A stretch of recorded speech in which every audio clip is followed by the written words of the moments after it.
Hello दोस्तों, क्या हाल चाल है। लास्ट क्लास में हमने अपना सिंगल कॉलम कैश बुक का क्वेश्चन देखा था। उससे पहले हमने इंट्रोडक्शन देखा और आज हम लोग और आगे बढ़ते हुए डबल कॉलम कैश बुक की बात करेंगे। डबल कॉलम कैश बुक की अगर हम बात करें तो सबसे पहले हमें कुछ ज़रूरी चीज़ों को जानना पड़ेगा। सबसे पहले क्या कि डबल कॉलम कैश बुक जो होता है इसमें मेनली किन किन चीज़ों को कंसीडर किया जाता है। ऑलरेडी मैंने आपको बीच में ही बताया था, जब इंट्रोडक्शन हमने देखा था कि जब डबल कॉलम कैश बुक की बात करेंगे तो हमें कौन कौन से कॉलम देखना पड़ेगा डबल कॉलम में।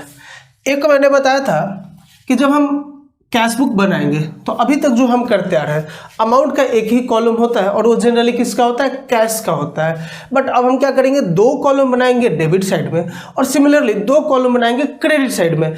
एक होगा बैंक का और एक होगा कैश का, ये जनरल है। बट हो क्या क्या सकता है, पहला है या तो वो कैश प्लस बैंक होगा, यानी कि एक कॉलम कैश का और दूसरा कॉलम बैंक का, जो कि आपके सीबीएसई के सिलेबस में है। बट अगर आईएससी वालों बच्चों की बात करें हम तो उनके कोर्स में थोड़ा सा और एडवांस है।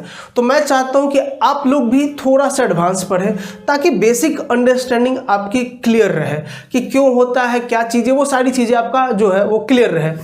दूसरा होता है कि या तो कैश ले लेंगे और उसके साथ साथ डिस्काउंट की हम बात कर लेंगे, या फिर बैंक ले लेंगे और बैंक के साथ साथ डिस्काउंट की बात कर लेंगे।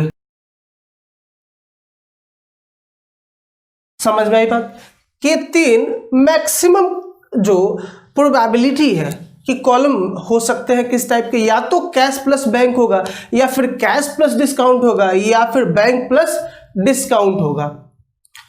मतलब कि दो साइड में दो कॉलम होंगे, एक कैश के साथ डिस्काउंट हो सकता है, कैश के साथ बैंक हो सकता है, या फिर बैंक के साथ डिस्काउंट हो सकता है। हम अगर बात करें पहले वाले की कि कैश एंड बैंक की, तो इसका मतलब क्या है कि जो भी ट्रांजैक्शन कैश या बैंक के थ्रू अफेक्ट हो रहे हैं वो कहाँ रिकॉर्ड होंगे, कैश बुक में। यानी कि कैश में पेमेंट किया, कैश रिसीव किया, कैश में परचेज किया या कैश में सेल किया, पक्की बात है। लेकिन एक चीज और आपने पहले देखा था जर्नल में कि कई दफा जब हम लोग कैश का पेमेंट करते हैं ना तो हमें क्या मिलता है, कैश डिस्काउंट। और कैश पेमेंट का मतलब है सिर्फ कैश में नहीं, कैश इंक्लूड बैंक वहां पे। तो अब यहां पे कैश डिस्काउंट का एंट्री हम कहां करें। तो अगर हम इस बेसिस पे रिकॉर्ड कर रहे हैं तो डिस्काउंट के लिए ना हमें एक अलग सब्सिडरी बुक्स है जिसमें रिकॉर्ड करते हैं। जब सब्सिडरी बुक्स मैंने बताया था आपको, तो मैंने आपको ऑलरेडी बताया कि 6 टाइप के हमारे पास सब्सिडरी बुक्स होते हैं। सबसे पहला परचेज बुक, परचेज किया है तो purchase return book, cell book, और सेल किया है तो रिटर्न भी होगा, यानी कि सेल्स रिटर्न बुक।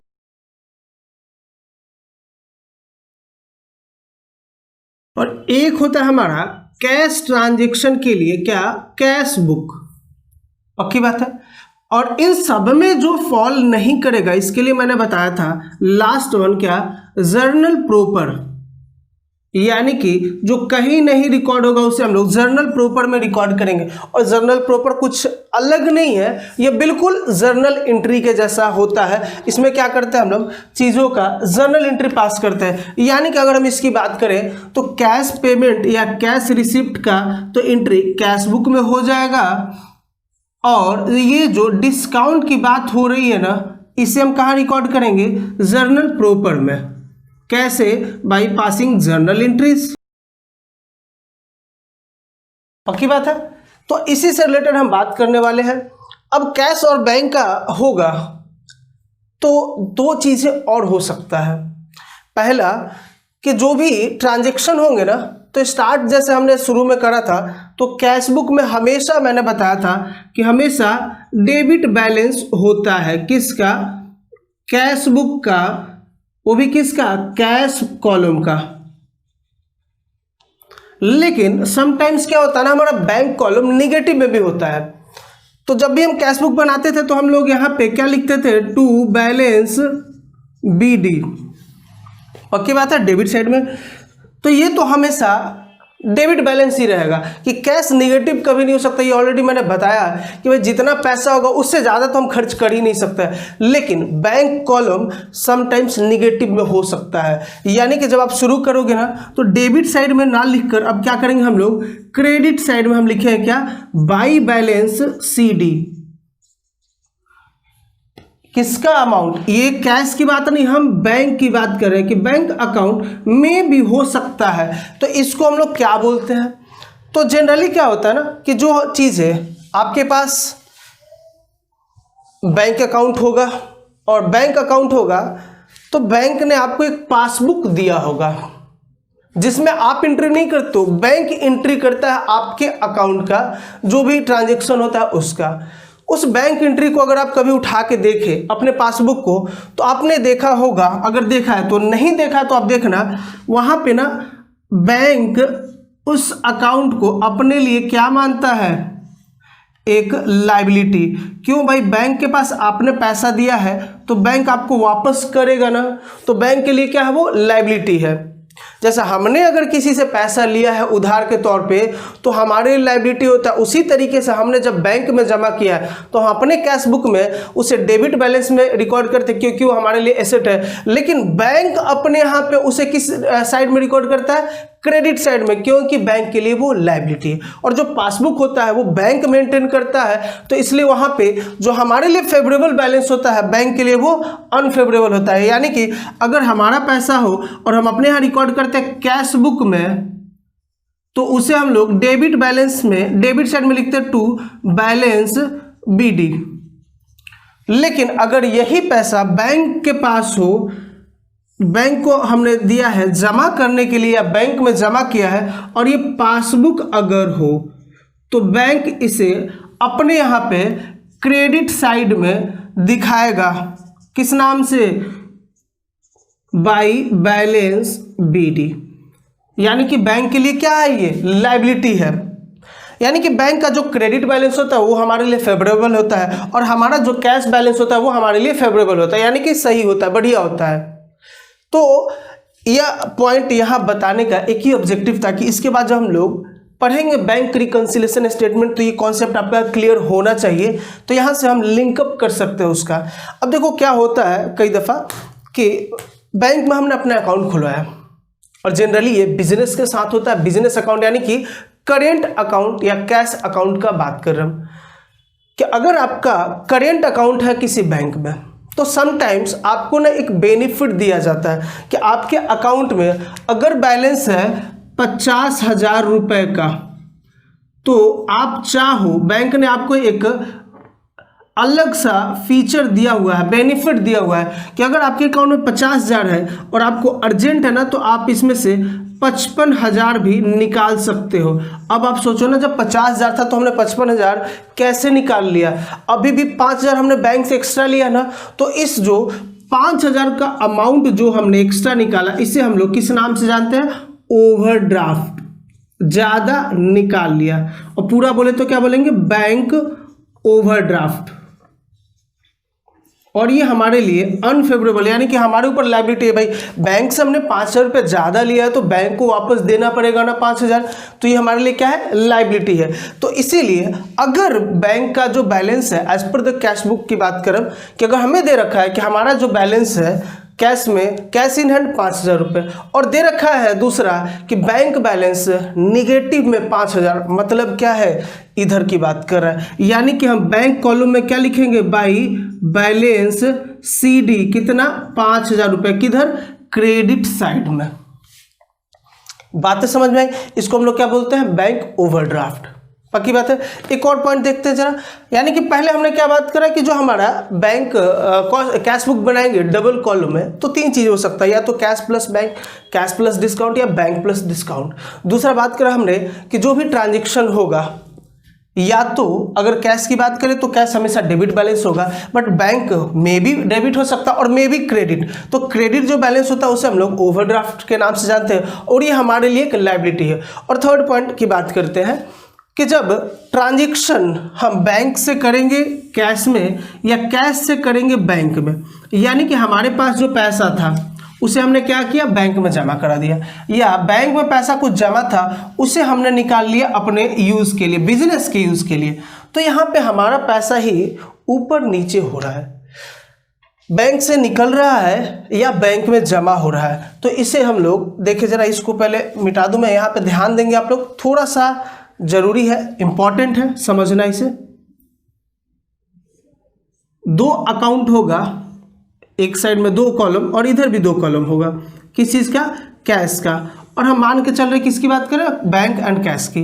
तो पहला मान लेते हैं कैश और दूसरा बैंक, सेम इधर भी होगा कैश एंड बैंक, डेबिट इधर और उधर क्रेडिट, और ये हो गया हमारा क्या, कैश बुक। कौन सा, double column cash book, double column cash book. समझ में आई बात। अब हमें ध्यान देना है, यहाँ पे एक एग्जांपल लेकर चलते हैं। मान लेते हैं कि स्टार्टिंग में हमारे पास 1/4/20 की बात करते हैं कि हमारे पास क्या था, कैश इन हैंड 5,000 रुपये,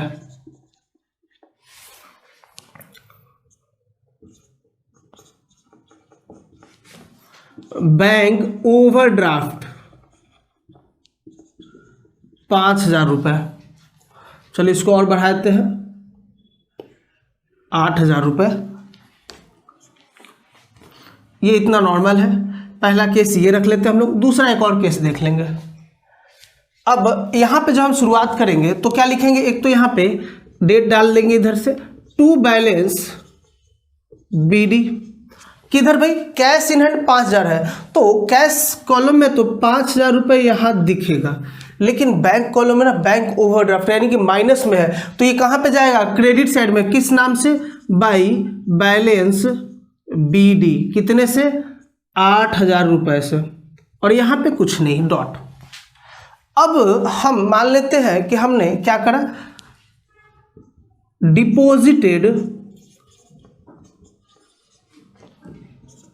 2,000 रुपीज इन बैंक, हमने बैंक में 2,000 रुपये जमा करा है, तो बैंक का बैलेंस बढ़ेगा ना। यहाँ पे तो अकाउंट कौन सा अफेक्ट हो रहा है, एक तो बैंक का और दूसरा कैश का, दोनों ही एसेट अकाउंट है। और एसेट अकाउंट का रूल क्या कहता है, as per the modern approach, कि इंक्रीज इन एसेट क्या कर दो, डेबिट, डिक्रीज इन एसेट क्या कर दो, क्रेडिट। तो यहाँ पे कौन सा एसेट बढ़ रहा है आप बताओ, और कौन सा कम हो रहा है। भाई 2,000 हमने कैश बैंक में जमा किया, यानी कि कैश 2,000 से कम हो जाएगा ना, तो डिक्रीज हो गया किसका, कैश का।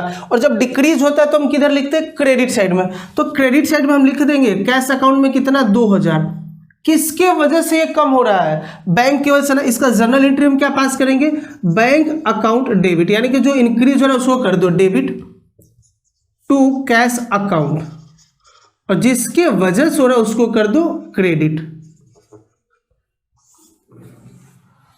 तो बैंक बढ़ रहा है कितने से, 2,000 से, किससे, कैश से।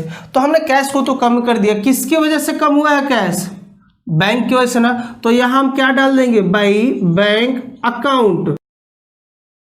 तो बताओ बैंक यहां पे क्या हो रहा है, बैंक में कुछ जाएगा क्या, नहीं, जीरो।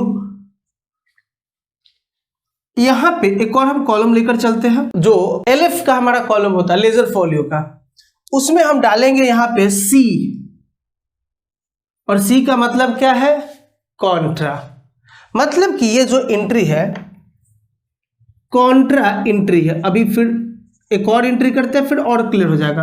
अब बताओ, इधर कैश कम का हमने सिर्फ इफेक्ट लिखा है, लेकिन बैंक बढ़ रहा है उसका भी तो अकाउंट इफेक्ट हो रहा है ना। तो इधर हम लोग कैश बुक में बैंक बैलेंस को बढ़ाएंगे ना, कितना, 2,000 रुपये हमने बढ़ा दिया। किसके वजह से बैंक बढ़ा है, कैश की वजह से ना। तो यहां पे क्या लिख दे, टू कैश अकाउंट, कितना 2000 बढ़ गया।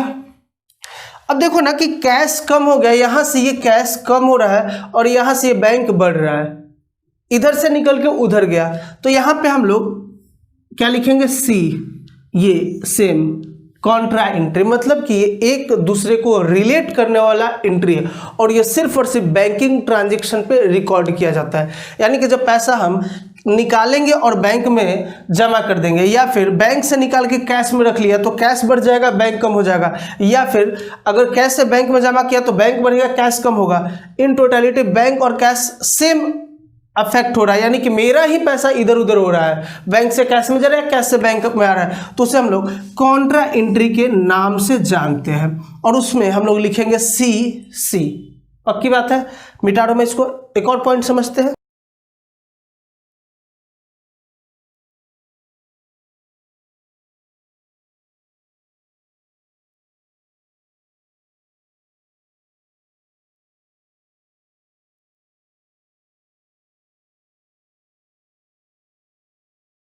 यहां पे आप लिखते हैं बैंक बैलेंस 10,000 रुपये। पक्की बात है। यहां पे हम बना लीजिए अपना double column cash book.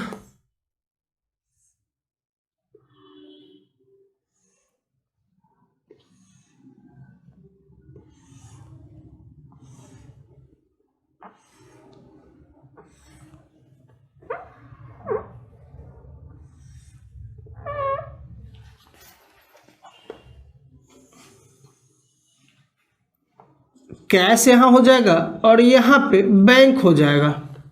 Again cash and bank. देखिए जरा, एंट्री सबसे पहले क्या होगा, टू बैलेंस BD।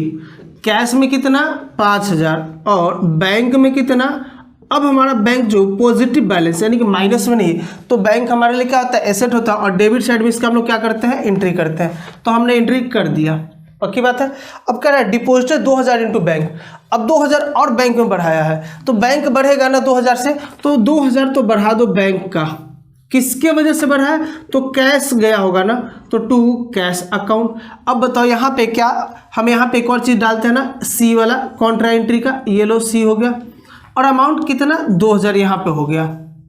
यानी कि कैश अकाउंट में कैश का तो हम नहीं लिखेंगे ना, तो हम किसका, बैंक अकाउंट में लिखेंगे कि कैश से क्या हुआ है, नहीं हुआ है। उसी तरीके से हाँ, हमारा कैश कम हुआ तो हम क्या लिखेंगे, बाई किसके वजह से कैश कम हुआ है, बाई बैंक अकाउंट। और यहाँ पे भी ये कॉन्ट्रा एंट्री में आ जाएगा सी, कितने से, 2000 रुपये से। अब यहाँ पे बैंक के नाम से बैंक कॉलम में तो नहीं लिख सकते हैं। फिर देखे जरा दूसरा, विड्रॉ 8,000 फ्रॉम बैंक। बैंक से 8,000 रुपये निकाला, तो बैंक अकाउंट तो कम होगा, तो हम यहाँ क्या लिखेंगे भाई, 8,000 से तो कम करना है, ये पक्का है। किसकी वजह से कम हो रहा है, कैश निकला है, तो बाई कैश अकाउंट। कितना 8,000, यहाँ कुछ नहीं होगा। अब यहाँ पे हमारा कैश बढ़ रहा है, किसकी वजह से बढ़ेगा ये 8,000, बैंक के वजह से, तो यहाँ क्या लिख दे, टू बैंक अकाउंट, और यहाँ पे सी, और यहाँ पे भी सी। यानी कि ये दोनों एंट्री एक दूसरे से कोरिलेटेड है, यानी कि क्या है, कॉन्ट्रा एंट्री है। पक्की बात है। तो उम्मीद करता हूं कि इससे रिलेटेड जो कॉन्सेप्ट है वो क्लियर हो चुका है। यानी कि बैंक अकाउंट में भी निगेटिव हो सकता है और में भी पॉजिटिव हो सकता है। जब हमारे ही बैंक अकाउंट से पैसा कैश में आएगा या कैश से बैंक में जाएगा, तो उस एंट्री को हम लोग क्या कहते हैं, कॉन्ट्रा एंट्री। और एक चीज देखा हमने क्या, कि हमें ये चीजों को भी देखना है। अब एक और एग्जांपल लेकर चलते हैं कि paid 5,000 rupees to Mohan and received discount of rupees 400। मतलब कि 400 रुपये हमने रिसीव किया, कब, जब मोहन को हमने 5,000 का पेमेंट किया। यानी कि मोहन को देना कितना रहा होगा हमें, 5400, यानी कि 5400, जिसमें से हमने बैंक से या कैश में दे दिया है कितना 5000 रुपये, और 400 रुपये का हमें क्या मिला है डिस्काउंट रिसीव्ड हुआ है। ये पक्की बात है। तो हमारे पास कैश कम होगा, पक्की बात ना, तो हम यहाँ पे लिख देंगे बाई किसके नाम से कैश हो रहा है, कैश मोहन अकाउंट, कितने से भाई 5000 रुपये से, पक्की बात है। अब दूसरा चीज रहा ये डिस्काउंट का हम लोग क्या करें, इसका हम जर्नल एंट्री जरा पास करें। तो हम जर्नल एंट्री क्या पास करते हैं, इसका कैश कम हो रहा है तो क्रेडिट होगा, पक्का है। मोहन का अकाउंट, हमने मोहन से सामान परचेज किया था, मान लेते हैं उधार में, तो क्रेडिट किया था, अब उसको खत्म करना है तो डेबिट कर दे, तो मोहन अकाउंट डेबिट, कितने से भाई 5400 रुपये था 5400, जिसमें हमने 5000 तो कैश में दिया है टू कैश अकाउंट, और 400 का हमें डिस्काउंट रिसीव्ड हुआ है, डिस्काउंट रिसीव्ड अकाउंट, कितना 400 रुपये।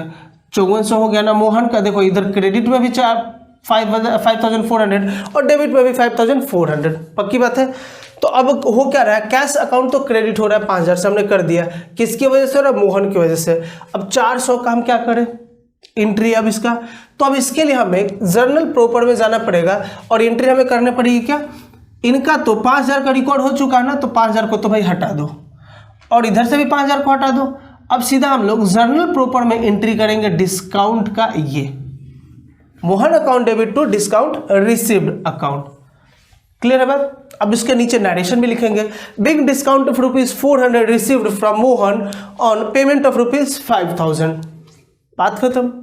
तो यहाँ पे डिस्काउंट पे रिसीव करेंगे तो ऐसे रिकॉर्ड करेंगे। अब मान लेते हैं एक और एंट्री लेकर चलते हैं, कैश रिसीव या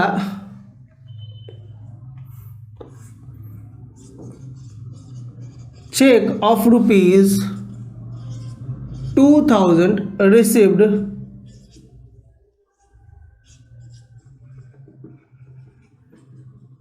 from Ramesh and allowed him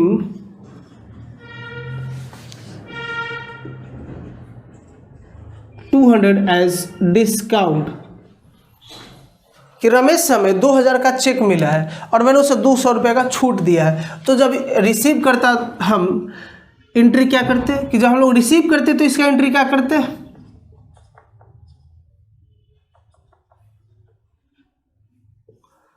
cash आ रहा है तो कैश अकाउंट तो डेबिट होगा, क्या कैश अकाउंट डेबिटेड, कितने समय मिला है हमें, मिलना कितना था वो देख लेंगे फिलहाल, और डिस्काउंट हमें मिला है तो क्या डिस्काउंट, सॉरी अलाउ किया हमने तो discount allowed account debit to Ramesh account. Ramesh का खाता कितने से था हमारे यहाँ अकाउंट, उसका 2200 से, जिसमें हमें 2000 तो कैश में मिल गया है और 200 रुपये हमने माफ कर दिया, उसको छूट दे दिया। अब बताओ इस 2000 का रिकॉर्ड किया ना हमने कैश में, क्या करेंगे, इधर कैश बढ़ रहा है तो हम कैश में सॉरी बैंक में मिल रहा है, चेक मिला है तो हम यहाँ क्या करेंगे भाई बैंक अकाउंट को डेबिट कर देंगे। तो बैंक में बढ़ रहा है कितना 2000 रुपये, तो हम यहाँ पे डाल देंगे 2000 रुपये, किसके वजह से बढ़ रहा है, तो रमेश के अकाउंट से, तो टू रमेश अकाउंट, पक्की बात है। लेकिन इस 200 रुपये का हम क्या करें, 200 रुपये क्या है डिस्काउंट है, तो हम बस ये एंट्री पास करेंगे। लो जी हो गया, इसका तो हो गया ना 2000 रुपये का तो हो गया, सिर्फ 200 का था। तो जर्नल प्रॉपर में ये कहाँ पे एंट्री पास हो रहा है, जर्नल प्रॉपर में ये एंट्री पास हो रहा है, पक्की बात ना। अब ये हो गया हमारा डबल कॉलम कैश बुक, इसमें वाउचर का कॉलम छोड़ा, डेट का कॉलम छोड़ा। आप प्रॉपर बनाएंगे, कोई भी क्वेश्चन आप प्रैक्टिस करें। नेक्स्ट क्लास में हम लोग फिर मिलेंगे, तो मिलते हैं दोस्तों फिर नेक्स्ट क्लास में। Thank you very much.